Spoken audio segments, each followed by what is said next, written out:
Salve pessoal, tudo bem? Está no ar o episódio 50 do podcast da Página 5. Aqui Rodrigo Casarim. Página 5 é também a coluna de livros que edito no portal UOL. Estou no Facebook como Página 5, no Instagram como Página.5 e no Twitter como @rodcasarim, Casarim com S e com N. Vamos aos destaques desta edição.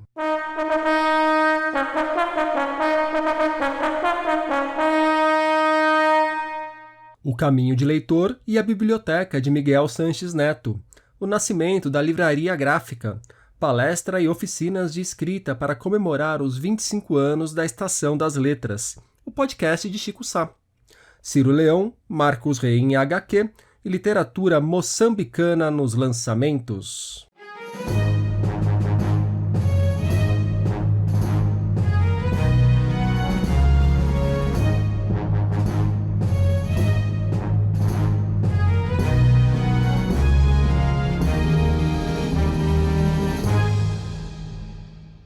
Viver se confunde com ler e escrever, e todos que se veem como um livro, uma livraria ou uma biblioteca sentem ainda um outro impulso, o de editar certas obras.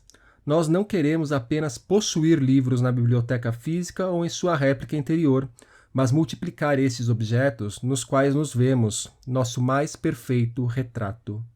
Gostaram? Outro fragmento. Os livros essenciais para nós, tanto os clássicos quanto os contemporâneos, sempre nos conduzem a outros livros de igual importância. É assim que chegamos a uma biblioteca pessoal, colecionada com paciência e amor ao ritmo de nossa cadência cardíaca. Tirei esses dois trechos de crônicas que fazem parte do Herdando uma Biblioteca, livro que Miguel Sanches Neto lançou em 2003 e que acaba de republicar numa edição bastante revista e ampliada pela Ateliê Editorial. Desde o início, Herdando uma Biblioteca é um volume pensado para reunir textos já destinados ao livro, que refletem a relação de Miguel com as bibliotecas, claro, esse espaço tão querido dos grandes leitores. Além de cronista, Sanches Neto é contista e romancista, autor de livros como Chá das 5 com o Vampiro, A Segunda Pátria, A Bíblia de Tchê e A Bicicleta de Carga e outros contos. Desde 2018, ele é também reitor da Universidade Estadual de Ponta Grossa, no Paraná. A nova edição de Herdando uma Biblioteca chega às livrarias junto com uma outra reunião de crônicas do autor. Em Museu da Infância Eterna, Miguel reúne textos escritos ao longo de 20 anos e que, de alguma forma, remetem à infância que viveu no campo, ao lado de pais agricultores, e à infância de seus filhos. Aqui para o podcast, o Miguel fez um balanço e destacou alguns momentos dessas crônicas. Então, o livro Herdando uma Biblioteca, que é um livro de crônicas que foram escritas pensando em um livro, mas que muitas foram publicadas em jornais. Esse livro gira em torno de como um intelectual, no meu caso, nasce dentro de uma família de agricultores não alfabetizada ou pouco alfabetizada. Como é que a gente constrói essa biblioteca não tendo o exemplo da leitura na família, nem nos amigos próximos e muito menos na escola? Dessas crônicas, eu destaco uma que é Teoria da Amizade, que é quase um conto, que é um momento em que eu analiso o assédio que toda pessoa que escreve sobre livros acaba sofrendo por parte dos autores. O outro livro, Museu da Infância Eterna, são crônicas em torno da minha infância no interior do Paraná, em uma infância que transcorreu nos anos 70, e sobre a infância de meus dois filhos mais recentes, essas infâncias. É um pouco um paralelo entre esses dois mundos, o que era ser criança para mim e o que é ser criança numa sociedade altamente informatizada. Eu destaco a crônica aqui, As Palavras, é a crônica que abre o livro, em que eu narro como que eu conheci algumas palavras que me marcaram profundamente, que me traumatizaram e que formaram a minha sensibilidade. Leio agora para vocês o comecinho de Teoria da Amizade, uma das crônicas destacadas por Miguel. Recebo um livro ruim de um amigo bom. Leio trechos e logo estou desanimado. Não posso elogiar o livro e não quero perder o amigo. Rapidamente escrevo um bilhete. Obrigado pelo teu livro, que começarei a ler ainda hoje. É claro que começo a ler, e não termino. Os amigos da gente não deveriam escrever livros. Repassando a própria trajetória, o Miguel indicou quais foram os momentos decisivos para que aquele garoto que cresceu numa fazenda se tornasse esse grande amante das bibliotecas. Prestem atenção em como ele se tornou leitor. É uma história singular. Nessa família de agricultores pouco alfabetizados ou não alfabetizados, né, é claro que a leitura era vista, era tida como algo de preguiçoso, de alguém que não queria ir para o trabalho braçal, ir para a roça ou ir para a cerealista que a minha família mantinha. E havia um preconceito muito grande em relação à leitura, mais até do que a leitura, um preconceito em relação ao próprio estudo, porque estudar na ótica de uma família marcada pela mística do trabalho braçal era fugir às suas obrigações. Eu não tive, então, nenhum professor que me introduzisse no mundo da leitura, e foi por acidente que eu acabei me tornando leitor.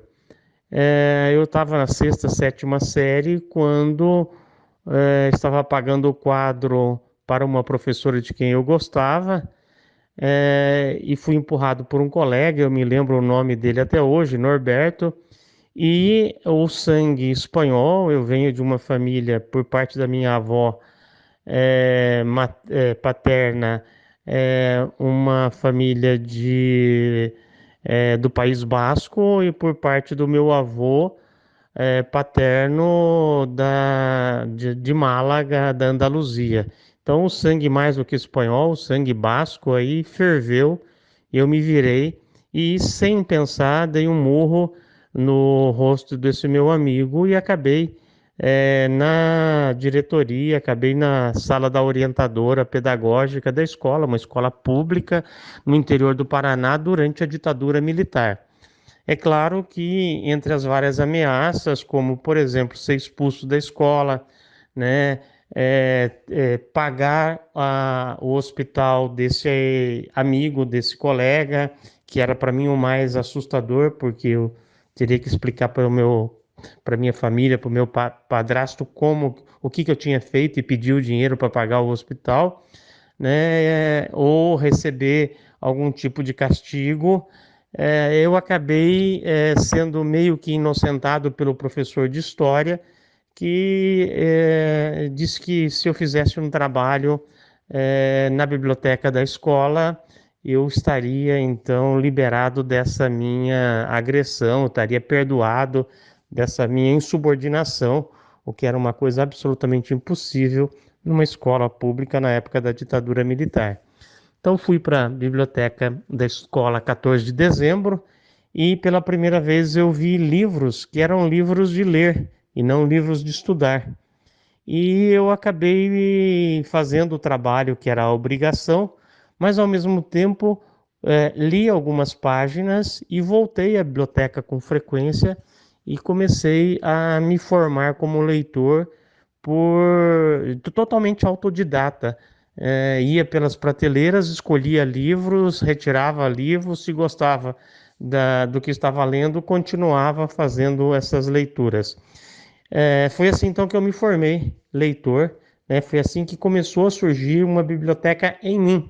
Antes de eu ter uma biblioteca em casa, eu tive uma biblioteca em mim, que é essa biblioteca lida na escola pública e depois em bibliotecas públicas em outras cidades em que morei. Eu contei essa história em algum momento na presença do grande escritor Moacir Scliar, e o Scliar brincou dizendo que eu talvez fosse o único caso no mundo, né, de alguém que começou a ler literatura porque bateu em alguém. Mas são esses caminhos tortos que nos levam até nós, né? Não recomendo isso a ninguém, mas foi através dessa punição, né, dessa coisa terrível que era ir fazer um trabalho na biblioteca, que nasceu em mim, a biblioteca, e hoje eu vejo que é a biblioteca o meu habitat. Eu defino o lar, não só onde estão os meus familiares, mas o lar é também onde estão os meus livros. Impossível viver sem os familiares e sem os livros. Também perguntei para o Miguel como ele, um escritor, leitor e reitor de universidade, vê as bibliotecas hoje. Qual é o sentido ou o papel que elas têm ou podem ter? A biblioteca é o espaço maior de liberdade. Na biblioteca tem tudo, cabe tudo, os livros podem conviver entre si e você pode escolher o que você quer ler, o que você quer reler, você pode criar continuidades e descontinuidades. Vou dar um exemplo de descontinuidade que eu acho bem interessante na minha biblioteca. Minha biblioteca é dividida em literaturas de língua estrangeira e literaturas de língua portuguesa. E nas literaturas de língua estrangeira, Bukowski fica ao lado de Jorge Luiz Borges, porque eu organizo pelo sobrenome. Então são dois autores que são antípodas, né? Com um extremamente culto, voltado para uma questão de uma literatura muito racional, e outro, uma literatura visceral, nascida da experiência dele nos Estados Unidos. E na minha biblioteca, Bukowski e Borges são vizinhos. E pelo que me consta, não tem muita briga entre eles, pelo menos aqui na minha prateleira. Esse espaço, né, da experiência da leitura, ele é um espaço fundamental. Hoje, muito mais do que em outros períodos, nós somos colonizados pelas ideias que circulam pela internet, né? Todo mundo está falando sobre o mesmo assunto, está com opiniões muito parecidas, está lacrando assuntos os mais variados, mas que são variados na medida em que podem ser bem distintos um do outro, mas que são comuns a uma maioria que tem acesso à internet. Na biblioteca, não. A biblioteca, todo o assunto, todo o conhecimento, toda a opinião, toda a experiência, ela é particular e ela permite essa experiência, essa particularização do seu olhar sobre o mundo. Quando eu tiro um livro da estante, eu estou olhando o mundo de maneira diferente da maioria dos meus contemporâneos. Como dito lá no começo, Herdando uma Biblioteca e Museu da Infância fazem parte do projeto Crônicas Reunidas, que reúne outros livros de crônicas de Miguel Sanches Neto. Um ateliê de impressão e também um ponto de venda de livros. É esta a proposta da Livraria Gráfica, que já começou sua vida online enquanto espera a pandemia de coronavírus dar uma trégua, ou ser superada com algum otimismo, para abrir as portas do espaço físico na rua Barão de Tatuí, na Santa Cecília, no centro de São Paulo. Na livraria, os visitantes terão uma espécie de cardápio para escolher os livros que serão impressos na hora. A promessa é que tudo aconteça no tempo de preparo de um café moído e coado. A Livraria Gráfica trabalhará com obras de diversas editoras brasileiras focadas em autores contemporâneos. Ela é uma iniciativa de Gustavo Piqueira, fundador da Casa Rex, com Cecília Arbolave e João Varela, ambos criadores da editora Lote 42, da Banca Tatuí e da Sala Tatuí. Orgulho dos Santa Cecíliers, todos esses negócios estão apenas a alguns passos uns dos outros. Instituição dedicada ao livro e à escrita, a Carioca Estação das Letras está completando 25 anos de vida. Para celebrar a data, vai rolar no dia 26 deste mês, um sábado, a primeira edição do Viver de Escrever, uma série de apresentações e conversas sobre criação literária e mercado editorial. A ideia é que o evento se torne anual. Nessa primeira edição, que será toda virtual, claro, haverá palestra de José Miguel Wisnik sobre Clarice Lispector e oficinas com nomes como Luiz Antônio de Assis Brasil, Ítalo Morricone, Rafael Montes e Marina Colasanti, sobre diversos gêneros literários. Deixarei o link para vocês verem a programação e se inscreverem. Susana Vargas, a criadora da Estação das Letras, lembrou para a gente como o Instituto nasceu e falou um pouco sobre o seu papel.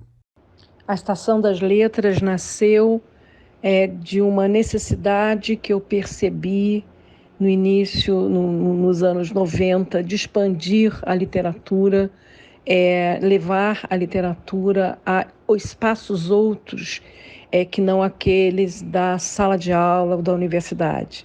Esse trabalho começou com as rodas de leitura promovidas no Centro Cultural do Banco do Brasil, com o meu trabalho de professora. Mas ela começou promovendo oficinas e cursos na área de criação literária, que era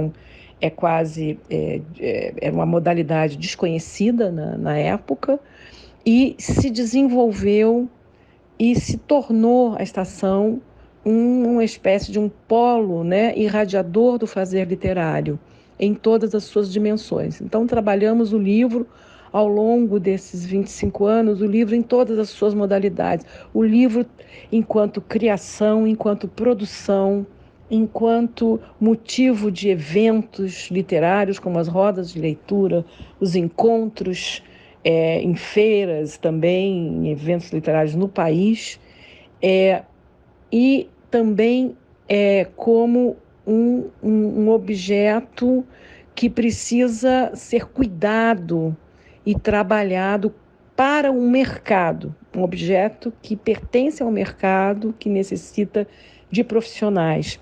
Segundo a própria instituição, mais de 30 mil alunos já passaram pela Estação das Letras e 600 deles publicaram livros. Escritor e jornalista, Chico Sá agora também está com podcast próprio. Em No Balcão, Chico convida os ouvintes a se sentarem à mesa para simularem uma conversa de boteco. Nas histórias semanais, Chico passa por temas como amor, sexo, política, literatura e futebol. No Balcão é um podcast exclusivo da Aurelo, aplicativo de conteúdos em áudio. Mais um desses que seguem insistindo na literatura, Ciro Leão está com um livro novo na praça. Autor de Confusão, uma coletânea de poemas, ele agora se arrisca na prosa longa com Rafaela em Queda, romance que define como um thriller existencial. Meu segundo livro, meu primeiro romance, Rafaela em Queda, foi lançado pela editora Patuá e narra uma sequência meio vertiginosa de acontecimentos trágicos na vida da Rafaela. São delírios e tramas quase sufocantes que ela cria e que acabam atingindo todo mundo à sua volta. Uma definição que eu gosto é que o livro é um thriller existencial. Ele tem recebido umas críticas bem bacanas, que tem me deixado bem animado, mas eu acho que a melhor forma para conhecer um livro é lendo. Então, o próprio Ciro leu o comecinho do livro para que vocês citam um pouco da narrativa. Em meio a tropeços e sobressaltos, Rafaela corre em disparada. Difícil entender seu movimento, pois corre na direção de algo terrível, que ela vê bem à sua frente e que lhe mostra dentes e a garra afiada. E por que não para? O que a faz seguir adiante, aproximando-se mais e mais de tamanha ameaça? A resposta está bem atrás dela.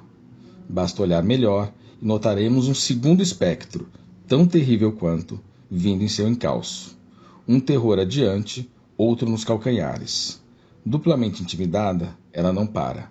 Prefere alcançar o que a encara e assombra a ser alcançada. Bom, é isso. Muito obrigado ao Rodrigo e a você, do Página 5, que está me ouvindo. E se quiser conhecer o livro, eu vou ficar muito feliz.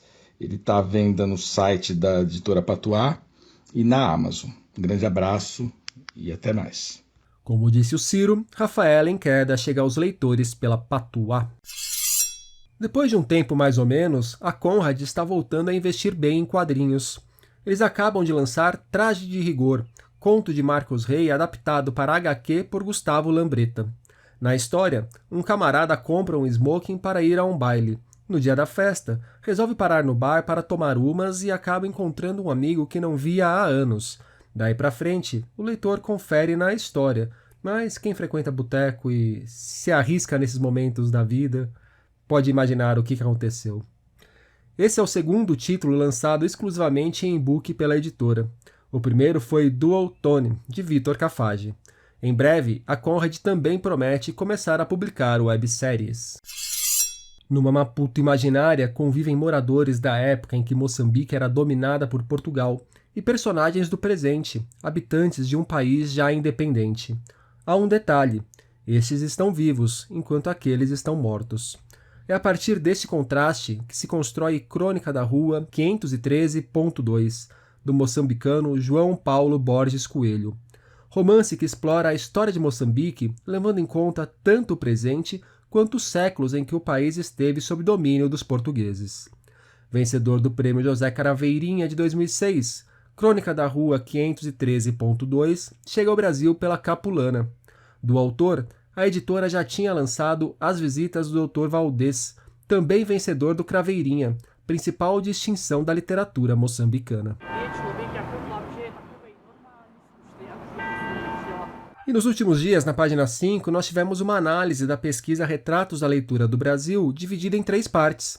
As mentiras de Paulo Guedes sobre o perfil do leitor brasileiro, as mentiras que leitores e não leitores contam, como a falta de tempo para ler ou ler mais, e, afinal, o que é um leitor?